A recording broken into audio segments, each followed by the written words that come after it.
bosu nyoma vo akwa gbere o ale ke nyonu la no kasino nu jikaka acho ya nto sron acho wudo le susu bana e pe kasino nu wazu ito Fonyo no sine la siaje gbe a yema nyonu se wa oyo no bana lo mo nyonu o jina va vie be yo a ho no se no sine nyi osron to o mo jina ba yo ano america gomo kro ale bo ate do nu san pakle ga bosu nu anyi nu se eye nyonu se la onu se a ele bo wa wida bosu nyantonto enyesia hey Fonyo mijo nyamojo hey Nuti nyasia danto aleke de tigbe vima mo de ha ochiwa la osusu kaka be ya wu esondo bosu nu enyama owo no ka te amese amale blade le nyamo chuchu on blogbon le na mbo na ofo mara pa dan wole a eya me nyame goto yo nya blenam mate dala pa au gaka le nono mo si ama le pa ne be ma po nu akea nu se anu si le rolo pe a ela de dogo nyasi ko nyama te gbon yema ma kwa sebe ndudwa vivi nuwe vivi ndudwa mo nyana kro sronye lolo ata flache blonya te pena majibe mo wa kona nwie de cosmos blonya de no havi kwa nyase tutu blomo no now e blonya se nyana Alesie raluchi da fogbe no achaji nchoji no yindo ya ebe no habara odun kakavado ati hama ebe na raluchi tri fe nyagbo alegbegbe na epuosi ndudu nai sronyele nya nyama ku ebe raluchi nya mesilate ovon de divitetio afime wo chaka lema majibana na vu nko e na de chaka majolo osusuma nyonu sia am vendie am ulae ela tin glenu ela tin totonu vu onko nyasia on dalo na yen gbagble bana nyamale nyasia ogomo senkro nu sia nu do viviti do nto majibana na de chaka majolo mo na onko jino akọ ofoma nyasi o kata le gblɔ na mi tso hralu tsintsiare de ne le gbesɔsɔ aɖo kpe ɖe dzi kple nutata le vodzu sovi agbadɛ gbɔa fifi la ŋutɔ hã kita ne tsɔ mele gbɔsɔsɔ be ma ta nua mele gbɔsɔsɔ yina mi dzo maunye ofoma na ta nua de la kpasi dane le adzia hralu tsi ne le gbɔgblɔm be yi menya nyasi gblɔm o lo le bena yi menya na ɖeke ku ɖe srɔ̃ ƒe ƒãntsi wa nye menya ɖeke le molo de ne le gbesɔsɔ be ya ta nu le míaƒe tɔgbui vodua gbɔa srɔ̃nyo miwo katã mi nye be kristo tɔe menye nye mate ve ta nu le vodua ɖeke gbɔ nu sia tsitre ɖe nye xɔse ŋu aƒenɔ nya si gbɔm mi la nya vevi aɖe wonye nenye be le nyateƒe me ne be yemenya ɖeke le mo wa hafi na de afia ele be na kplɔ mia do ayi ɖe sovi agbadɛ ƒe hundia me ava ta nu la fima yema esia ma no mea mio katã mia dasi ɖe dzi bena nya si tsɔ fɔma le ɖe nu wa ele me mi de kristo tɔƒe nya ɖakpa raluchi do la tanu atsɔ de eƒe ɖe manya le me afia minɔ telo tɔnyo ele be mianye bena nu bubu nye sia ke kristo ƒe nya xɔ afi sia afi de se nkume ne meɖo nya ɖo ta ɖeka gblɔ le nya sia me wa míawo nu ralutsi ele be na ta nu atsɔ ɖe wo ɖe manyamanya fia ne nye kristotɔ kple menye kristotɔ meka mi o tafla tselo nye mawo ɖe amegbetɔ ƒe nya dzi ada ɖe mawu dzi o mina mawu ne xɔ aʋawɔna le nya sia me nye nya nye ma nye mele nu tago titiawo mi lilo mi kpego ralutsi de ne le gbete ɖe dzi bena ye mele nu tage wa nye mele nu tago etsitre ɖe nye xɔse ŋu azɔ miate xɔse bena ewo ne kɔsmɔsia mawu megadzro nye mele nu tago tafla tse mebe nye mawu srɔ̃nyo zi ne nie ma gblɔ na mi hafi miase me lelo la tanu la takoe le take nyɔnu la tanu ledu la tanua koe ledu la tanua nyakae ne dzi be ya gblɔ nam afama ame si ne bena dzogbena keko ya fɔa woakple kekle zɔna gbɔna va aƒe me. Taflatielo, elu si ne do fifi la ɖe afi kae wòkana. Enyo, nyemeva be manya ame si le nyateƒea gblɔm alo ame si le lakpa dam o. Nu si medzi be magblɔ koe nye bena ame si ne tsɔ fio palɔ tsɔ de detsize mea. Ele ne be wòaɖe ɖa hafi wòava trɔ zɔ amegbetɔ palɔ. Doma hiã wòalɔe le kpɔ le detsizea me. Nu ka te ma ɖe dzoa? Nu ka te ma ɖe dzoa? Enye ŋkumea. Hai, ŋutsu vɔ̃ɖi ke nye sia. Ha, Ralotsi, Mawu la ɖe o. Le kpɔa, nye velia, ele be na yi tanua. Ele be na ŋlɔ be Kristo tɔ nyenye le nya sia me. Ele vevie. Nyawo alo? Ele abe esia ɖeka koe ana be la te ɖe wo ɖe manyamanya fia. Esia manɔmea, ame siwo la ɖe funu kaka la dogo le srɔ̃vaƒe me. Gake nɔtelo, nu si le mo ya wɔna ma enye bena ale si ye ɔfɔ ma te ɖo dzi kaka gblɔ be ya ta nua. Nu ke ne dzi sia, nye mele gɔme sem o.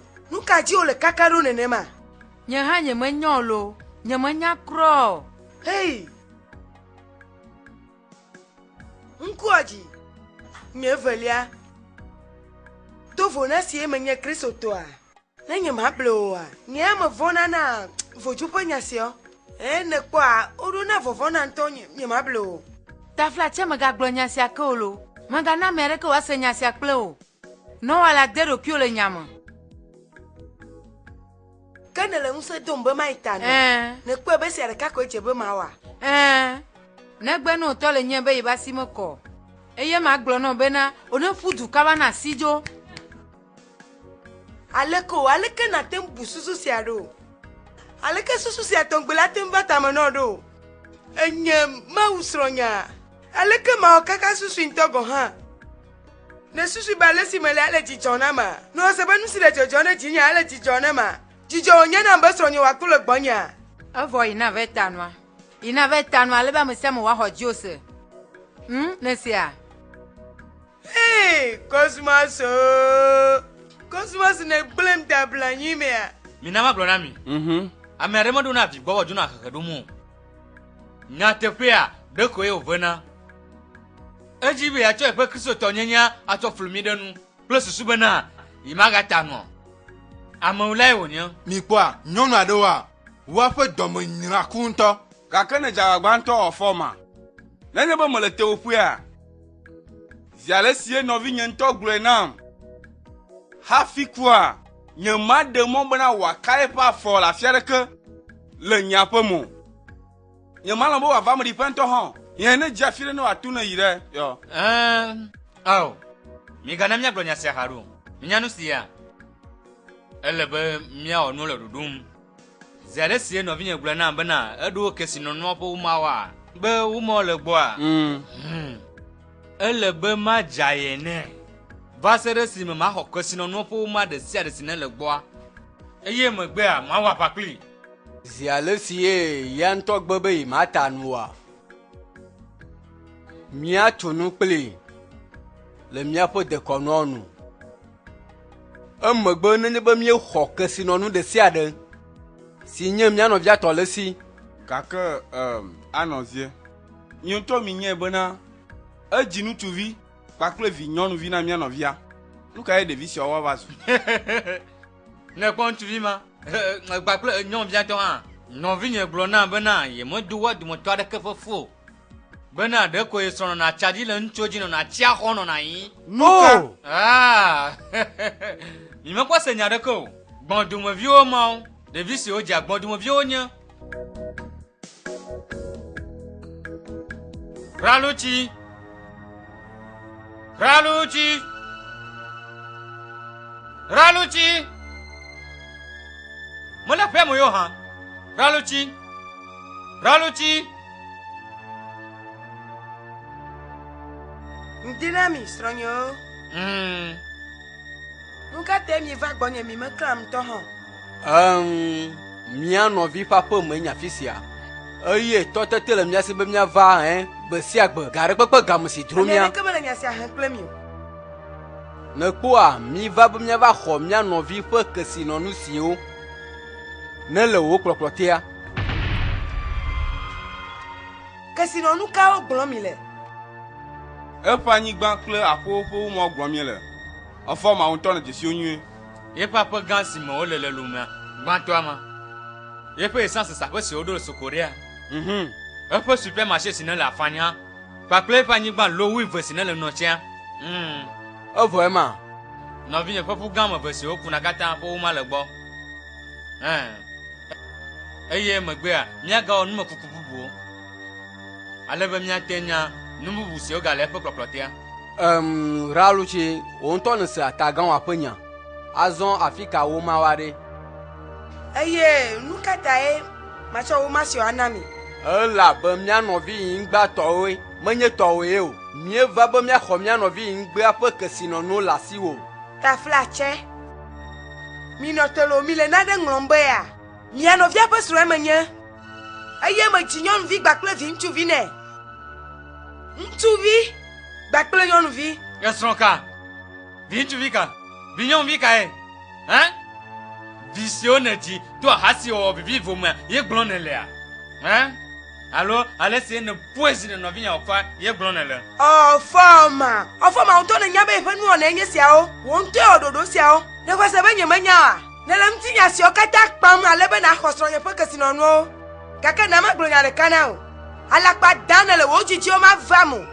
Ne kpɔ kesinɔnu ma wa, mate agogo ŋutɔ hã. Afɔma nyemele vɔvɔ na o lo. Nyemele vɔvɔ na o kura. Nyadzi ne le be awɔe. Tso eva me le gbesɔsɔe na o. Kura ma se nu nyɔnu. Nate mia wo nume vuvu ma. Wa menya le se obuna mea. Mate de bubu re mia jusa ƒe tsitsi onu ma. Ne be nu ka? Tsitsi alakpatɔ siwo mi nyea. Ne susu be ya te va fi sa va nɔ agbobaramo sino mi nɔna le lomo ma. Azɔ nyɔnu. Míele ŋkeke mandre na wo be naƒute wo ma siawo va. Tso gbea dzi tsɔ yi. Eye meka ɖe dzi be meŋlɔ be ne ɖo la ɖe ale sie mía nɔvi kɔsumasa wɔ hafi kua gɔme na mí o. Madzɔ kpɔ alakpa ene da. Nyemeɖo naneke gɔme aɖe na mi o. Megblɔ na mi vɔ be nyemewu srɔ̃nye o. Nedro miami xɔe dzi se, nedro miami gaxɔe dzi se o. Miotɔ miaƒe nyema mi sia. Nyemele nu ta go. Nyemata nu gbere o. Esie wòa srɔ̃ kua ɖe ne ta nua. Mi ɖe asi mavo.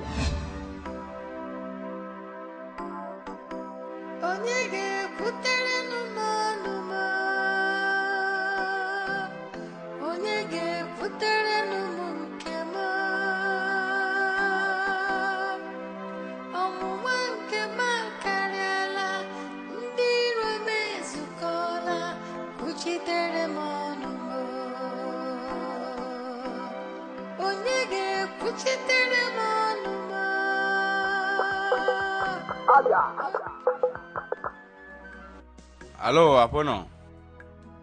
Alo, ʋɔnudrɔ̃la. Ŋdi na o. Ŋdi aleke ne fɔ̃ ɖo? Le nyateƒe mea nyemeli nyui ɖo. Aleke viwo fɔ̃ ɖo? Wo fɔ nyui ɖe. Kuhe kae ne ɖo? Srɔ̃nye ƒe amewo. Srɔ̃nye ƒe amewo tsite ɖe ŋunye. Wobena kesinɔnua yiwo tɔe be nyemeɖo la tsoe na yiwo.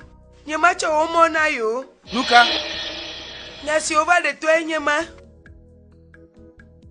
Tumi kpɔkpɔ ɖe ame dzi ƒe nya ke nye sia.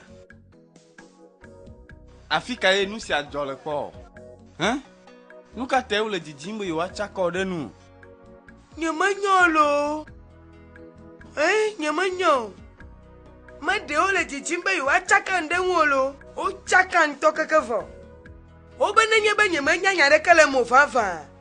Nyemakplɔ yewo ɖo ne mava ta nu le sovia gbade ƒe hũdea me. Ne matsɔ ɖe nye ɖe manya le mea fia. Gake megblɔ no be nyemawɔe o. Elabena tsitre ɖe nye xɔse ŋu.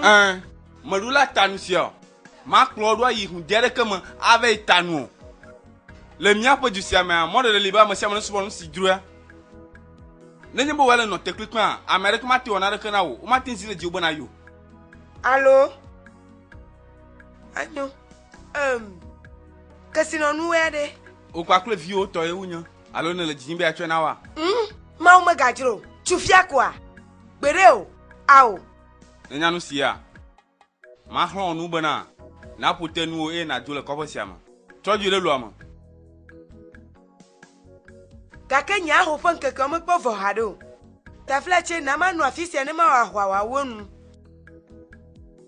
na ma de bubule sronye yin gbe ne pe a eye gacha wa nye gbakla mesi omi wa tre so kpofo nye ma jibe ma na ne kanu abe nya si cho yo le de nya le mo ta fleche na ma no afisi a menya gake wo kwakle vi opo dede no no la no vo vire ne sron yin gba cho wo bena no afisi a bena yele bubu den de konunu nu tu sia wa o latino na do nu la vivima wasanya sinegbla tukala maliu matroju aide lu am kaka manya fifila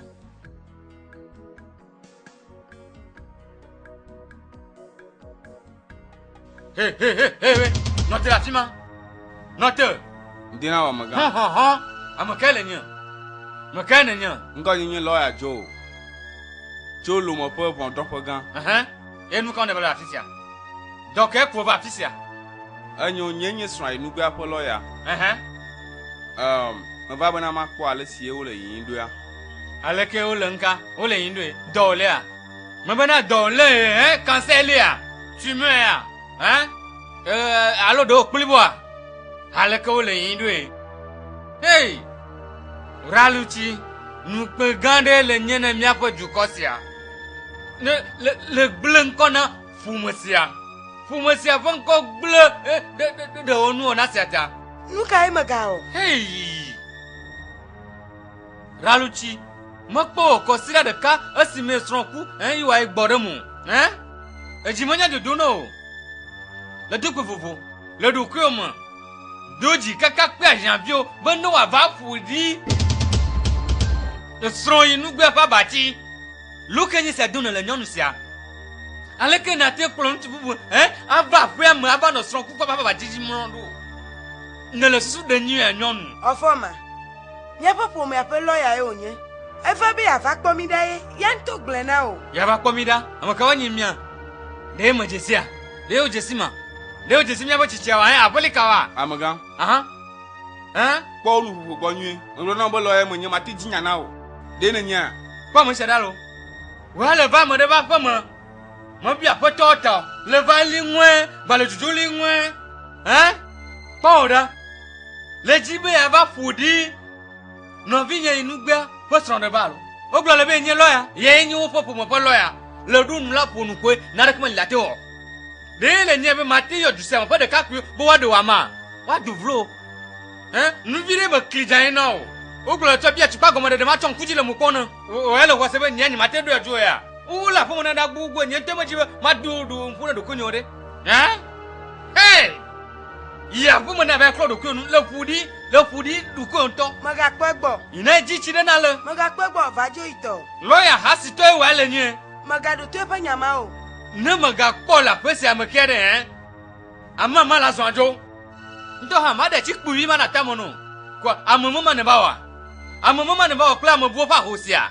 Ofoma. Ofoma. Kwado kuoji ro. Kwado kuoji.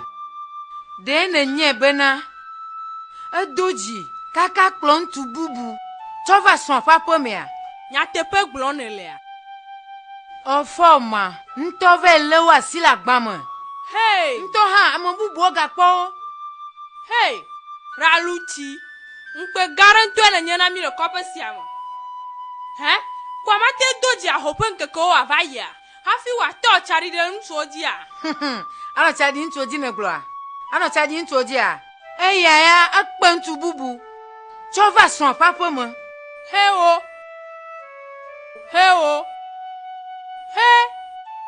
Elle boa retona de chubisi abale si o jene.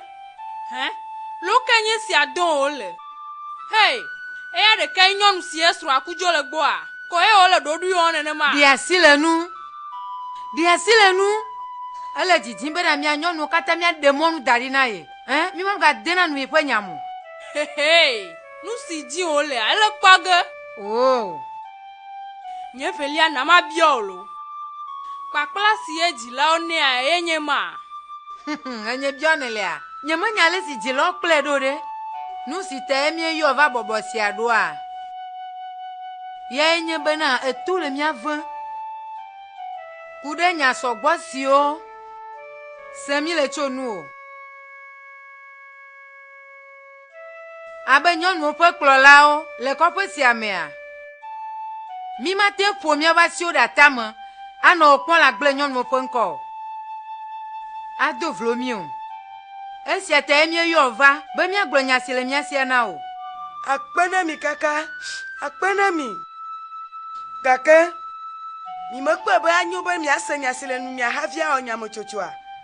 Alo? Nya ke le si woagblɔ? Nya ke le si wole gblɔgblɔ ge? Mi meyɔ va be míadrɔ̃ wò ʋɔnu o.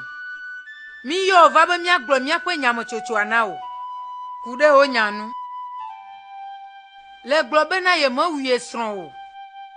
Gake le ɖo dzi kaka va kplɔ ŋutsu bubu tsɔ va srɔ̃ ƒe xɔ me. Gbeɖe lo, ao, o, míaƒe ƒomea ƒe lɔya koe wònye. Eva be yeava kpɔ nye kple vi. Míawo nu. Ziɖoɖi míase nu. Míɔnu kaba va gblɔ nya ma na xe dzodzoewo. Ɖeviwo míenya, ɖeviwo ye míeɖina wa. Nyɔnuwo míenye, míawo hã míetsi. Ƒomea ƒe lɔya. Nu ɖeka si nana be nya sia la dzo le dziwa ye nye bena lãlɔa yi ɖe sovia gbade ƒe ŋudea me ave ta nu le afi ma. Míawo katã kristotɔ ye míenye ye ma. Ame aɖeke menye trɔ̃subɔla o. Gake míaƒe kristotɔ nyenye mate xe mɔ na mi be míawɔ nu si ne dzese o. Ye ma lo, ye ma. Míaƒe dekɔnuawoa, mi ma ɖe mɔ ame aɖeke wòatu afɔkpo le dzi o. Ame aɖeke o. Aƒenɔ la ta nua koe. Le ɖo la ta nua koe. Ela te koe lo. Oh, mi dze me alo tɔnyo. Le ko le lɔ la te. Enyo, enyo. Ela te. Ne gbe o ne lɔ la te koe. Enyo tɔnyo. Míaƒe tsitsiawo na wo ŋkeke ame andre. Eye kpɔtɔ ŋkeke 3 pɛ koa, ŋkeke ame andre la woe nu.